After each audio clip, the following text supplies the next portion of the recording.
Buenas tardes, bienvenidos a la clase de hoy en la que les vamos a estar enseñando sobre las normas APA, qué son y cómo utilizarlas en sus trabajos.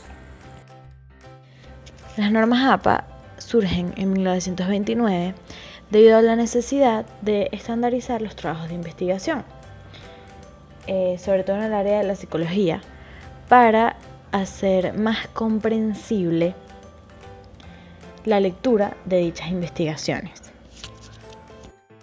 Las normas APA se enfocan en definir el uso uniforme en el formato del documento, es decir, márgenes, puntuación y abreviaciones, el tamaño de la letra, construcción de tablas y figuras y la citación de referencias. Esto es lo que consideramos más importante y es lo que queremos que se lleven de esta clase principalmente, porque el citar y referenciar las fuentes que utilizamos para nuestros trabajos de investigación es lo que nos evita hacer plagio, es decir, tomar crédito por el trabajo de alguien más. Igual eso lo vamos a ver más adelante.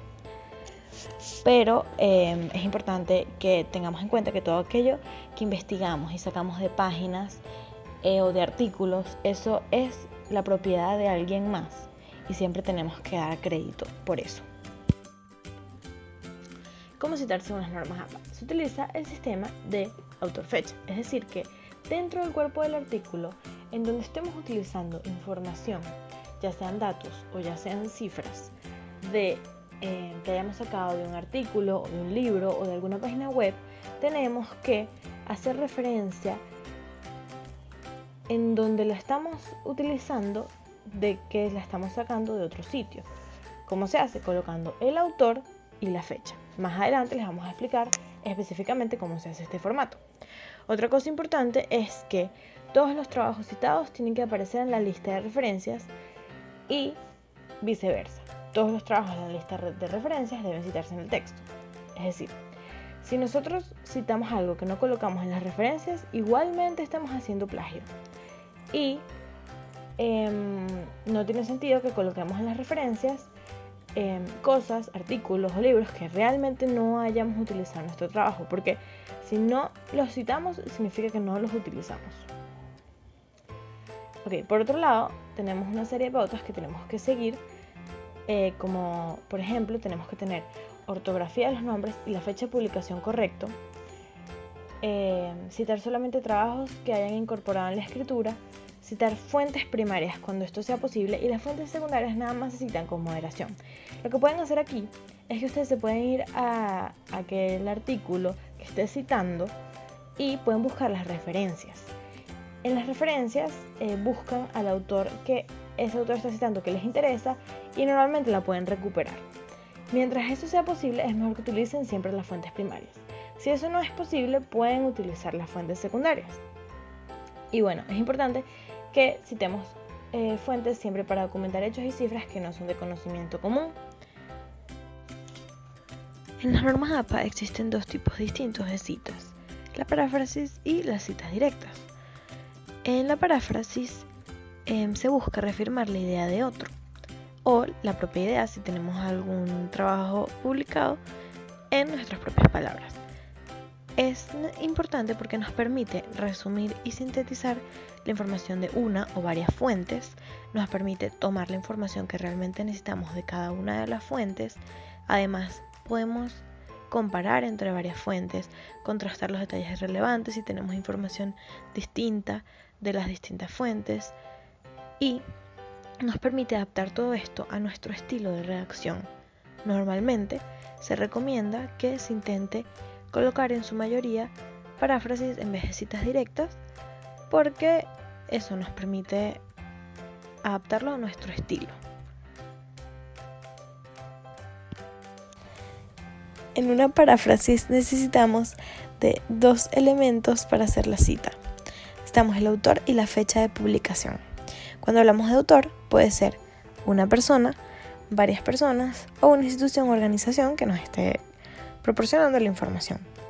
A partir de esto tenemos dos formas de citar, el formato narrativo y el formato entre paréntesis.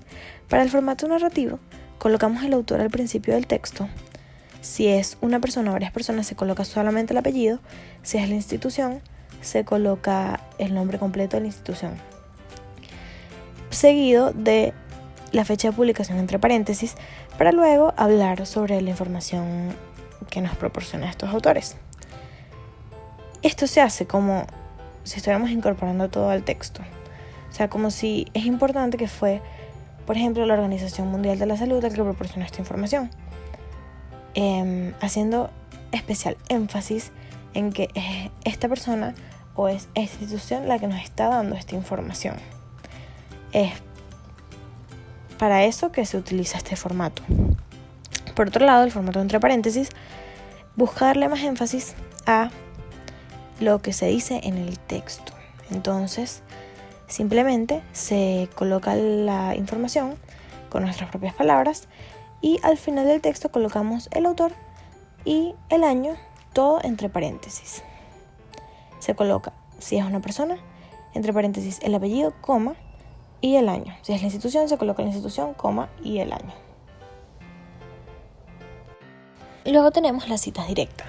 Una cita directa busca reproducir literalmente las palabras de otro trabajo o de nuestro propio trabajo previamente publicado. Normalmente se prefiere que se parafraseen las fuentes en lugar de citarlas directamente, porque justamente parafrasear nos permite ajustar lo que estamos diciendo a nuestro estilo de redacción, a nuestro estilo de escritura.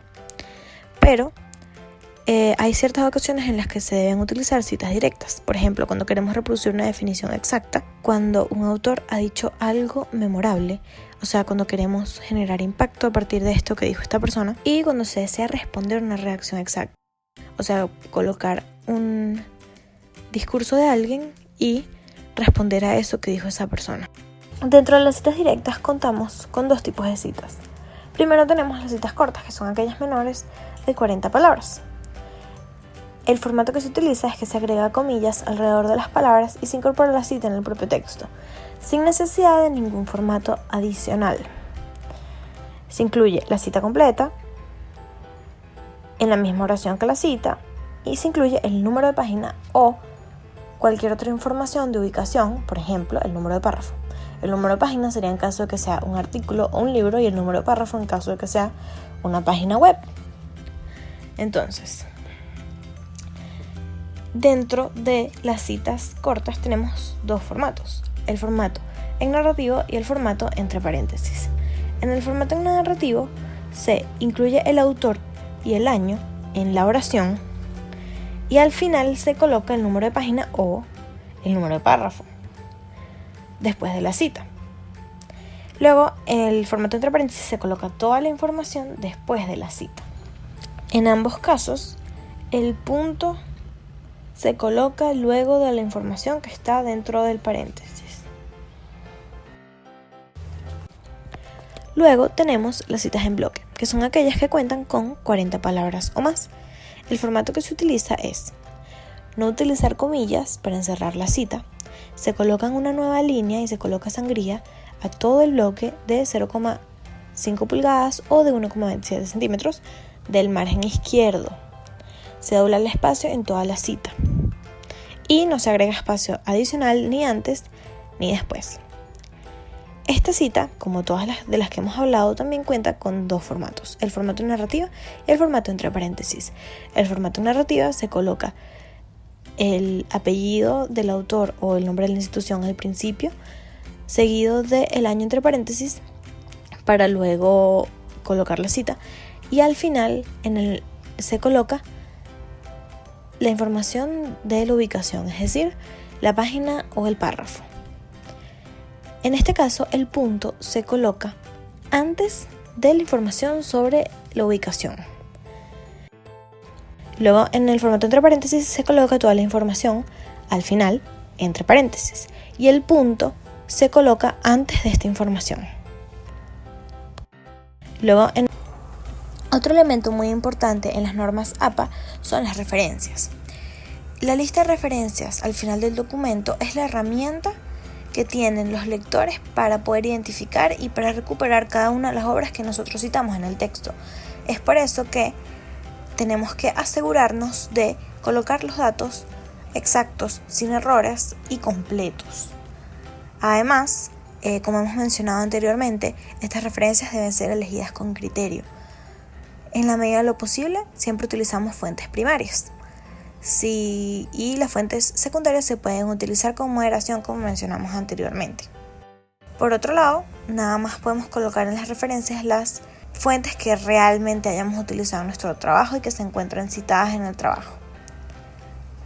Siguiendo la misma línea, tenemos que tomar en cuenta que una referencia tiene 4 elementos: autor, fecha, título y fuente. Cada uno de los elementos responde a una pregunta distinta. El autor responde quién es el responsable, la fecha, cuándo se publicó, el título, cómo se llama esta obra, y la fuente, dónde puedo recuperar esta obra. Es necesario que siempre consideremos estos elementos y que respondamos a las 4 preguntas. Esto siempre nos va a ayudar a hacer una referencia completa dentro del trabajo.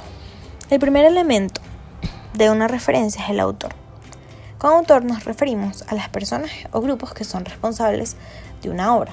No solamente incluimos autores de artículos, libros, informes, sino también personas que han desempeñado un papel fundamental en la creación de la obra que estamos utilizando, es decir, por ejemplo, los editores de un libro, el director de una película o un anfitrión de un podcast. Es importante que tengamos en cuenta que un autor puede ser, como hemos mencionado anteriormente, un individuo, varias personas, un grupo, es decir, institución, organismos gubernamentales, organizaciones, o una combinación de personas y grupos. Para dar formato al elemento autor se deben seguir las siguientes pautas. Invertir el nombre de todos los autores individuales, proporcionando primero el apellido, seguido de una coma y las iniciales. Cuando son más de uno, se utiliza una coma para separar las iniciales de un autor de los nombres de otros autores adicionales, incluso cuando solamente hay 2 autores y esa coma va seguido de un i. Por otro lado, cuando es un grupo no se utiliza una coma para separar 2 autores de grupo, como podemos ver en la lámina. Y bueno, proporcionamos los apellidos e iniciales de hasta 20 autores. Cuando hay 21 o más autores, se incluyen los primeros 19 y luego se inserta una elipse y al final se coloca el nombre del último autor. Otra cosa que es importante que mencionemos es que cuando es un grupo se coloca el nombre completo de la institución, del organismo o de la organización a la que se está haciendo referencia. Cuando no tenemos autor al que acreditarle la obra, se pasa el título de la obra a la posición de autor antes de la fecha de publicación. Y cuando es anónimo, es nada más cuando el autor así lo coloca en su obra que podemos ponerlo como anónimo. Porque si no aparece el nombre es que no hay autor. O sea, sería en la categoría sin autor. La fecha es el segundo elemento de una referencia. Aquí nos referimos en fecha a la fecha de publicación. Y puede optar una de las siguientes formas. Puede ser año solamente, año, mes y día, que sería una fecha exacta, año y mes, año y estación, o un rango de fechas, como por ejemplo, rangos de años y rangos de fechas exactas. Para los libros tenemos que utilizar la fecha del copyright que aparece en la página de derechos de autor, como la fecha de publicación, incluso si la fecha de derecho de autor es diferente a la fecha de publicación. Para la referencia a un artículo de revista tenemos que utilizar el año del volumen, incluso si es diferente a la del año de derechos de autor. Y cuando citamos páginas web y sitios web nos tenemos que asegurar que la fecha se aplique al contenido que está citando, porque a veces la fecha de derechos de autor que aparece al final de la página web, que a veces aparece, no sé, el año actual, que si estamos en 2020 aparece 2020, no necesariamente es la misma que la fecha de la publicación que estamos utilizando. Normalmente, si no hay una fecha que esté puesta en el artículo como tal o en la noticia que estamos usando, tenemos que colocar que no tiene fecha, más allá de utilizar esa fecha de derechos de autor, porque probablemente sea errónea con respecto a la fecha en la que realmente se publicó. Asimismo, para colocar una referencia sin fecha, colocamos S.F en minúsculas entre paréntesis como para sustituir la fecha de publicación. El tercer elemento de una referencia es el título. Este se refiere al título de la obra que se está citando. Y estos se dividen en dos grandes categorías. Las obras que son independientes, por ejemplo, libros, informes, tesis, obras publicadas de forma informal, datos, videos, películas, series de televisión, podcasts, medios sociales, obras en sitios web. Y la segunda clasificación son las obras que forman parte de un conjunto mayor. Por ejemplo, artículos de publicaciones, capítulos de libros editados, episodios de televisión y podcasts. Cuando una obra es independiente, el título de esa obra aparece en el elemento del título de la referencia. Cuando ésta forma parte de un conjunto mayor, el título del artículo o del capítulo aparece en el elemento del título de la referencia y el título del conjunto mayor aparece en el elemento de la fuente. El formato para las obras que son independientes es que se coloca el título en cursiva. Para referencias de libros e informes se pone en paréntesis después del título cualquier información adicional, como por ejemplo edición, número de informe, número de volumen, y esta información no se coloca en cursiva. Si se incluye tanto la información de la edición como la del volumen, se separa estos elementos con una coma. Y si un volumen numerado tiene su propio título, el número del volumen y el título se incluyen como parte del título principal, en vez de estar entre paréntesis. Se termina el elemento del título con un punto. Aunque si termina con un signo de interrogación o de exclamación, este signo de puntuación sustituye el punto. Y cuando no se cuenta con un título, se incluye en el lugar del título una descripción de la obra entre corchetes. Otros de los elementos de una referencia son las fuentes, en donde los lectores pueden recuperar la obra citada. Y pueden ser de dos formas. Fuente de un trabajo independiente, por ejemplo, editorial del trabajo, base de datos o archivo, sitios de medios sociales o sitio web, más cualquier DOI o URL aplicable. Y trabajos asociados a una ubicación en donde se incluye información sobre la ubicación de la fuente y puede incluir un DOI o un URL. Y esta consta de dos partes a la vez, de información de la fuente y del DOI o URL. Pero ahora, ¿qué es un DOI?